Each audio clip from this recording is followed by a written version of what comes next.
अस्सलाम वालेकुम वादाब साथियों। जहां जम्मू कश्मीर में मौसमी सूरत हाल काफी खराब बनी हुई है, कई घर जो है मुकम्मल तौर पर डैमेज हो चुके हैं। वहीं मैं आपको बताऊं, साउथ कश्मीर के अनंतनाग में 16 साल लड़का दिलावर अहमद आसमानी बिजली की गिरने की वजह से मरगन टॉप में ऑन स्पॉट थे, उसकी मौत हो गई। साथियों, जहां मौसमी सूरत हाल काफी खराब बनी हुई, वहीं कल एक शर्मसार वाक़ा पेश आया कुश्तवाड़ में, जहां एक नई नवीली दुल्हन को जो है शोर ने कत्ल कर दिया और पुलिस ने बाद में उस शोर को गिरफ्तार कर दिया। जहां बारिशों से लोगों की फसलों को काफी नुकसान पहुंचा। वहीं मैं आपको बताऊं कि जो नालाज रिवर वगैरह है उनका लेवल भी काफी बढ़ चुका है। जहां तवी रिवर का जो लेवल है वो भी खतरे के निशान से ऊपर आ गया है।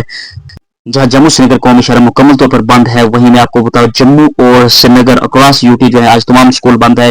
वहीं जम्मू प्रोविंस के कॉलेजेस भी तमाम बंद है।